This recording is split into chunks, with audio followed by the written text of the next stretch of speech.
जवाब कैसे दूंगी? कुफ्र हूं तो पत्थर नहीं सहन करूंगी, हिंदू हूं तो मुसलमान का पत्थर सहन नहीं करूंगी, अपनी मर्जी से जवाब दूंगी। मेरी अभिव्यक्ति की आजादी तुम्हें नहीं छीनने दूंगी। औरंगजेब के वंशज तुम हो। अदिति, आपने बिल्कुल सही पकड़ा। और केवल कार सेवकों के ऊपर गोली चला के ये नहीं कहा था कि और मारेंगे कार सेवकों को।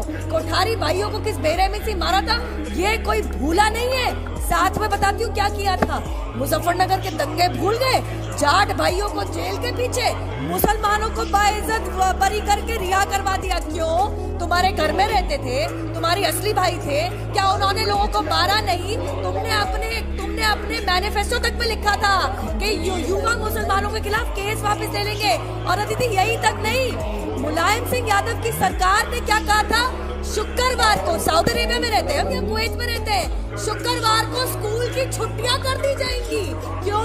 जो हिंदू पढ़ता है स्कूल, सरकारी स्कूल में, या जो क्रिश्चियन पढ़ता है, या जो कोई मानता ही नहीं, कोई आस्था नहीं रखता, जो सिख पढ़ता है, जो जू पढ़ता है, वो छुट्टी पे क्यों जाएगा? क्योंकि अमीर जुमाई को नमाज पढ़नी है। ये कोई तरीका हुआ? और मैं बता दूं, तुम तो मत करो, तुम्हें उद्योगपति नजर आ रहा है, टोटी चोर। तुम क्या जानो उद्योग को? तुम यहाँ पे बड़ी बड़ी बात कर रहे हो, मेरे एक सवाल का जवाब नहीं दिया टोटी चोर की पार्टी ने। अपने घर के बच्चों की शादी अहमदिया में करोगे क्या? जवाब दो। अपने घर के बच्चों की शादी यजीदियों में करोगे क्या? जवाब दो इस बात का। मेरे घर के अंदर टकरार पैदा करने वाले कभी नहीं, तुम कभी भी सफल नहीं होगे। पहले तो मैं पूछना चाहती हूँ कि कृष्ण राम हमारे भगवान है, आप इसको नकार नहीं सकते, आपकी कुछ भी विचारधारा क्यों ना हो।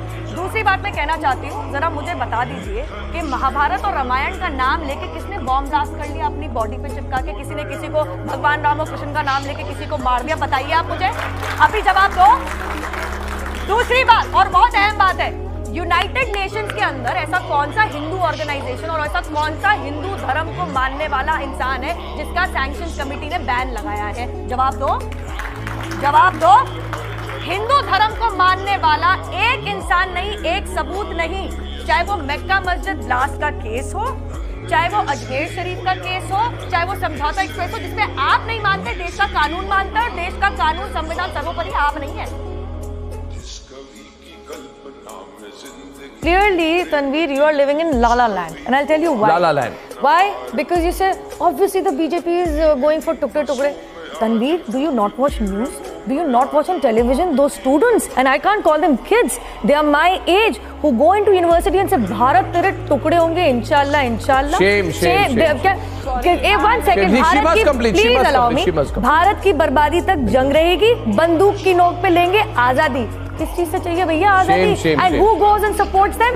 Your coalition partner Rahul Gandhi, who you very happily have lapped up just because you want some power in Karnataka. God knows by what freak of nature. Now, secondly, you do talk about BJP not actually delivering on promises. You brought up 3 issues. You talk about jobs. I can bet my life you didn't know in 2013 the unemployment rate in India was over 9%. What is it today?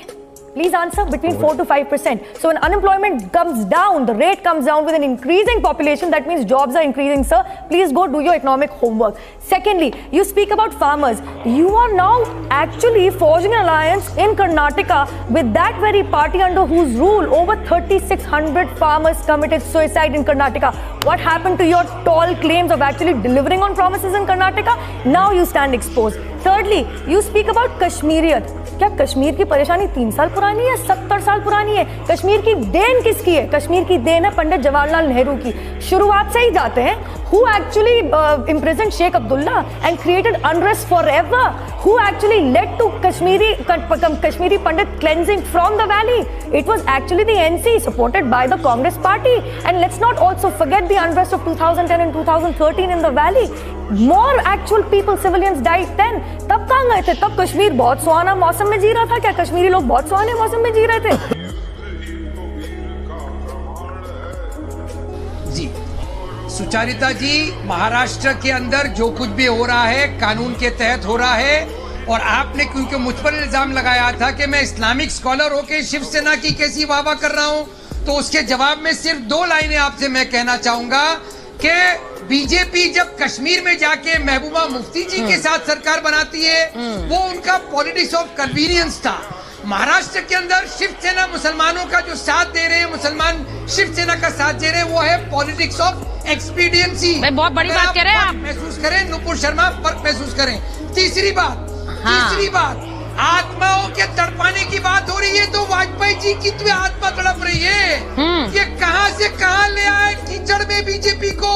अरे वो कमल जो खिलता था उसको लहू लुहान कीचड़ में कर दिया आपने। वाजपेयी जी की भी आत्मा तड़प रही है। अतिकुर रहमान साहब, अब देखिए आपने एक और स्टेटमेंट बड़ा दे दिया कि अब महाराष्ट्र में मुसलमान खड़े हैं शिवसेना के साथ। आपने ये भी बड़ा बयान दे दिया। अब सुन लीजिए मेरी बात, आप ये कह रहे, पहली बात तो मैंने आप पर कोई आरोप नहीं लगाया, मैंने सिर्फ स्टैंड जो बदला है वो दिखाया था। नुपुर जी यही स्टैंड बदल रहा है।